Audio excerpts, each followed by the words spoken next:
All right, today we're going to do another Medagogy case per request from the comments. So this time we're going to do a case about hematuria. And so hematuria might often be seen by urologists or nephrologists, but it's also important for primary care doctors to know how to work up hematuria because you're not going to refer absolutely everybody without first doing a workup. So what we've got here is a 65-year-old male with hematuria. And so it seems like he's actually presenting for hematuria. So let's figure out why that's happening. We'll ask him a general kind of open-ended question and see. I'm here for follow-up because I had a urinalysis in the hospital that showed hematuria after my knee replacement. Interesting. Why did they check UA? Start of standard procedure. So I'm wondering if he had a knee replacement, it's very possible that he had a Foley in, which would explain the hematuria. Did you have a Foley catheter in? Yes, he did. Okay. So it may be that there's actually nothing to do here, and he has hematuria. He had hematuria just related to the Foley. Let's get a sense of when this was.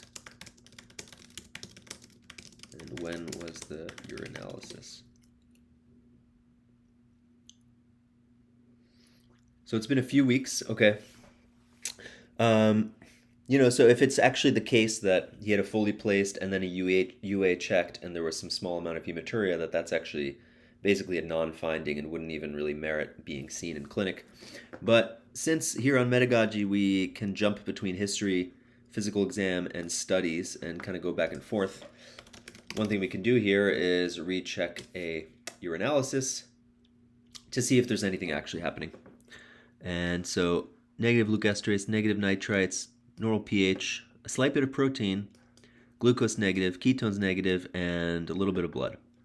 And specific gravity shows that the urine is pretty concentrated, which is worth noting because it might mean that actually 1 plus protein is not much if it's increased due to the concentration of the urine. So we do have some blood here, and the Foley's been out for a number of weeks, and so it's worth taking seriously. You expect that by a month at the very least, hematuria from a Foley would have resolved after it's removed. So what we'll do now is check a urine microscopy. And the idea there is this blood that we're seeing on the dipstick urinalysis basically shows that there's heme in the urine, but that heme could be from myoglobin, from free-floating hemoglobin, as opposed to from actual entire red blood cells in the urine. So the microscopy is going to help us look into that, and we see that there are actually entire red blood cells in the urine, 5 to 10, and that's something we would not expect to see, whereas there are no white blood cells. Okay. So we're going back to the history here, and now we've basically confirmed that we have a patient with hematuria. It's probably microscopic hematuria based on those numbers of RBCs, but we might as well confirm that. Have you had red or bloody urine at all? I have not seen any blood in my urine. Okay, so it's microscopic hematuria, and we've confirmed that it's real. And so now I'm going to kind of invoke my algorithm for dealing with that. And the way I like to think about it is, first, think about the common and generally less deadly conditions that can cause hematuria, and just make sure that there's nothing obvious that would be causing it. And those include things like kidney stones, UTI, and then also just vigorous exercise or recent trauma. Those things can cause some hematuria. So we're going to kind of first make sure that it's not one of those obvious causes, and then if it isn't, then we're going to worry about the two kind of groups of diagnoses that would be most concerning cause of hematuria, which would be glomerular bleeding from something like a glomerulonephritis or malignancy. Malignancy is definitely the bugaboo here that we would want to rule out. So let's kind of go down that algorithm. So the first thing we'll ask is try to investigate the possibility of UTI. So any pain with urination or frequency. No. Any fevers? No. And then we can also ask about any pain in your back or flank. And this will be useful for an infection of the urinary tract, but also for kidney stone, which is the next thing kind of on our list. And if there's really no pain, and you haven't had any pain recently there, then that makes kidney stone significantly lower on our differential. So with all this history and the fact that we had no white blood cells in the urine, pretty comfortable now, at least it's not an obvious UTI or kidney stone, so we can kind of move down the algorithm. And what's more, kind of with all this information, I think we can probably call this asymptomatic hematuria now. We haven't done a full kind of review of systems to see if there's other stuff going on, but this seems like asymptomatic hematuria. So I mentioned that vigorous exercise could cause some bleeding. And not surprisingly, given he just had a knee replacement, there's no history of vigorous exercise. How about trauma? Okay, so we've kind of ruled out the obvious things that I mentioned, and now it's time to think about the two most concerning causes, the glomerular bleeding versus malignancy. And really the way to distinguish these is to look for all the things that you would see with glomerular bleeding, and if you see none of them, then you kind of go down the path of looking for malignancy. So what kinds of things would you see with glomerular bleeding? Well, actually, a lot of it is going to be in our studies. If you have glomerular bleeding with the glomerulonephritis, you're going to expect to see other things in your urine, not just blood. Otherwise, some useful hints could be things like elevated blood pressure. And so we can go ahead and check some vitals in this guy moving over to the exam.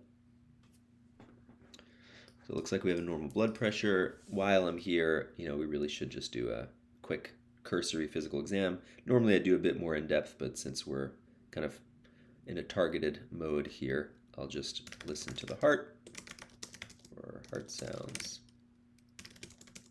Listen to breath sounds. Okay, palpate abdomen.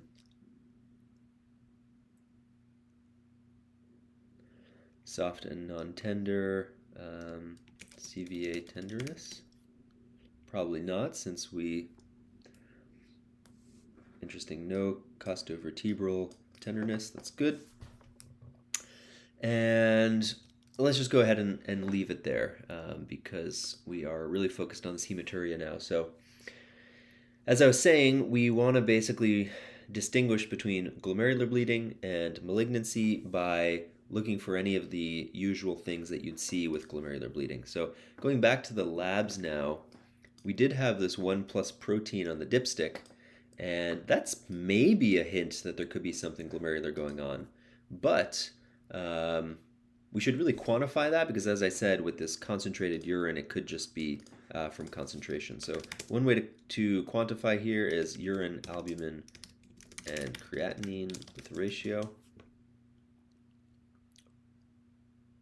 Okay, so the albumin to creatinine ratio is 20 milligrams per gram, and so that's actually normal.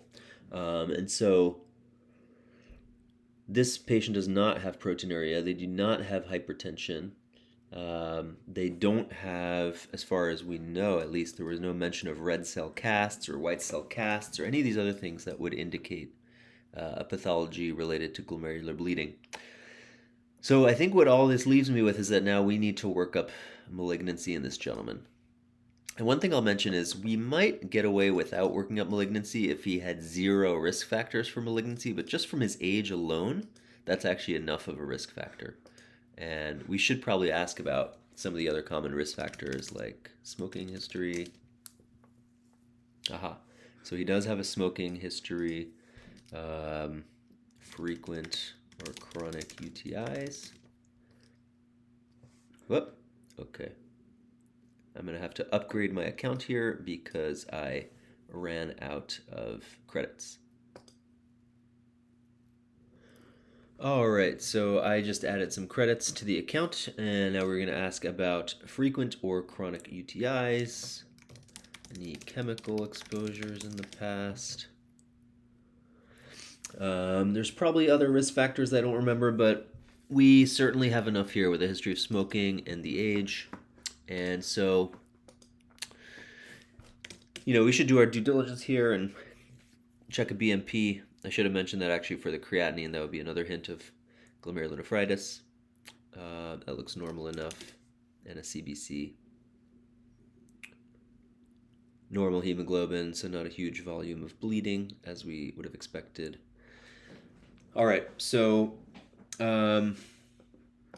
we now want to work up malignancy, and in patients like this, there's basically two studies that you need to do. One is going to be a CT urography. And what that is basically a CT with IV contrast, but you give the IV contrast and then you wait longer than usual. You're basically waiting until the contrast gets cleared by the kidneys and enters the urine, and then the contrast with urine together kind of lights up the urinary tract and helps you see small abnormalities in the urinary tract. So we're going to check a CT urography, and it looks normal, but that is not enough to rule out malignancy. You also need to do a cystoscopy. Now, obviously, that's going to be done by a urologist, so that's something you're going to refer for. But here we have the luxury of just ordering all kinds of tests. And our cystoscopy shows a 1 centimeter lesion on the posterior bladder wall, reddish, irregular shaped with a velvety texture. Biopsy was taken. So this description sounds pretty much like malignancy, and this would be a urothelial carcinoma most likely. And so, we would want to wait for the biopsy to be certain, but I feel pretty confident that the diagnosis here is urothelial carcinoma. Let's talk about management. And in this case, presumably the urologist would remove it. Resection by urologist. Indeed, transurethral resection, and not sure. Well, following the resection and pathology results, depending on how deep the tumor is going, chemo might be an option. Chemo could be appropriate, especially as neoadjuvant before IC. So if we find that the cancer is muscle invasive, then we're going to want to do a radical cystectomy, but we might still give chemo as a neoadjuvant therapy. If it's not muscle invasive, we might do intravesical therapy. Any other management strategies you'd like to add? No. All right. So that's the case. Basically, the main learning point here is kind of the algorithm to work up hematuria, rule out the basic stuff like UTI, kidney stone, other causes, and then what you're worried about is glomerular bleeding versus malignancy. Now, there are definitely other causes. You can go out and find lists of causes of hematuria, things that I haven't discussed here like TB and other interesting causes. But those would be things you consider after this initial workup if everything's negative.